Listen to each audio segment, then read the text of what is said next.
It happens in an empty room. You are alone. You know you are alone. You checked.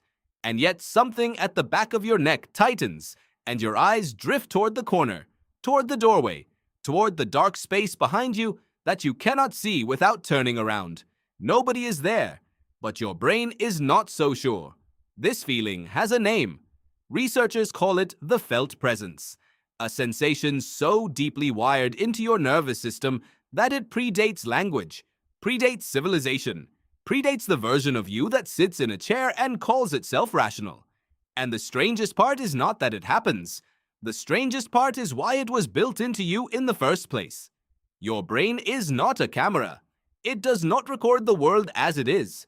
It builds a model, a constant running simulation of what is around you, what is near you, and crucially, whether anything near you wants to hurt you. Most of the time, that model is invisible to you. It hums in the background, quiet and fast, burning a small, steady percentage of your energy. But the moment something in your environment fails to match what the model predicted, the alarm fires. Not in the logical part of your brain, not in the part that reasons and calculates, deep in the older structures, in the systems your ancestors shared with creatures that never had words for what they were feeling. Neuroscientist Michael Graziano at Princeton University has spent years studying how the brain maps the space immediately around your body, what he calls parapersonal space. It is not just empty air. Your nervous system treats that space differently from the rest of the room. It monitors it.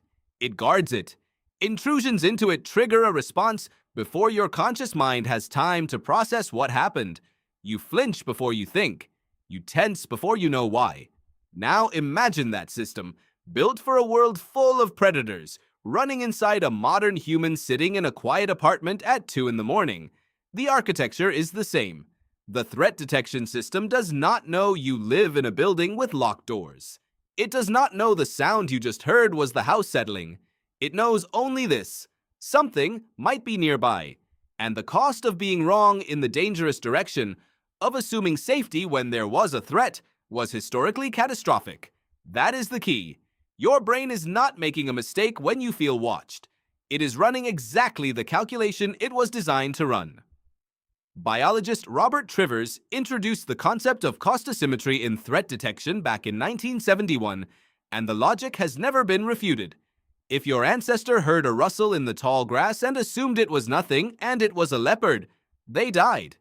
If your ancestor heard a rustle in the tall grass and assumed it was a leopard and it was nothing, they crouched for a moment and lost a few seconds.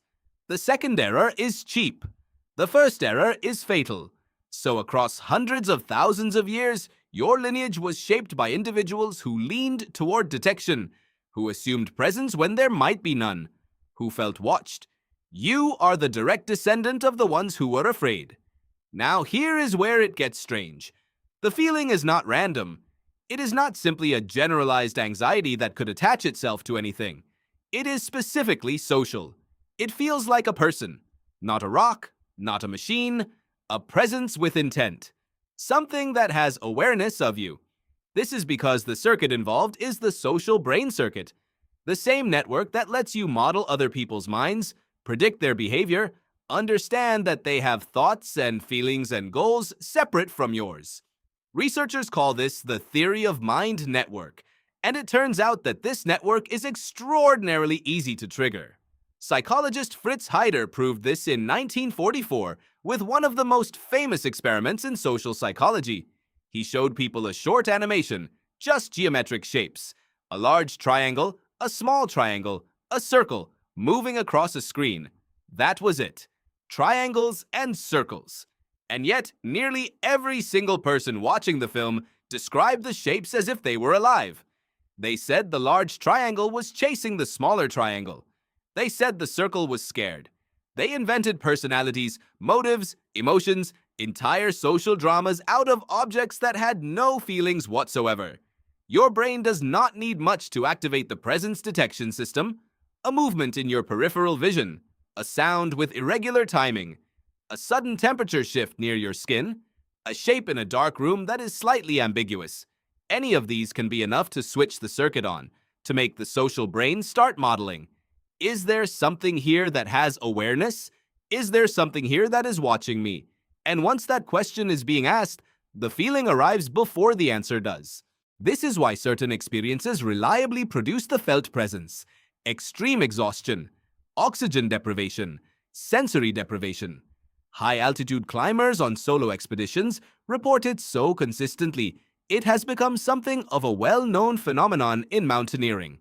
Ernest Shackleton, crossing South Georgia Island in 1916 on no sleep after months of survival conditions, wrote later of a persistent feeling that a fourth person was walking alongside his party of 3. His companions reported the same thing independently. They all felt it. Nobody was there. Neurologist Olaf Blanca and his research team at the École Polytechnique Fédérale de Lausanne have actually been able to produce the felt presence in laboratory conditions.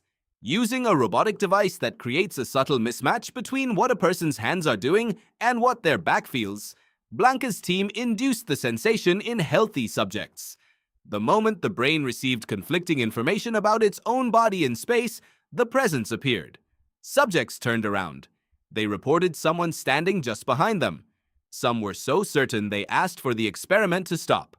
The brain, when it loses confidence in its own model of the body, defaults to the safest possible explanation. Something external is disrupting it. Something out there is interfering. Something is watching. There is a word for the specific cultural form this feeling takes. Researchers who study supernatural belief call it the hyperactive agency detection device, a term coined by cognitive scientist Justin Barrett. The idea is that human brains are tuned to detect agency, to find intention and purpose behind events, to assume that unexplained things were caused by something with a will. This tendency is not a flaw. It is, again, the cheap error. Assuming that the shadow had an agenda costs you a moment of fear. Assuming the shadow with an agenda was nothing could cost everything. So the tendency spread. And as it spread, it became the foundation for something much larger. The sense of a watching presence, invisible, aware, capable of seeing you even when you cannot see it, is one of the oldest and most universal human intuitions. It shows up across every culture, every era, every continent. Anthropologists have found no society that lacks some version of it. Your feeling in that empty room is not irrational. It is ancient machinery doing exactly what it was built to do.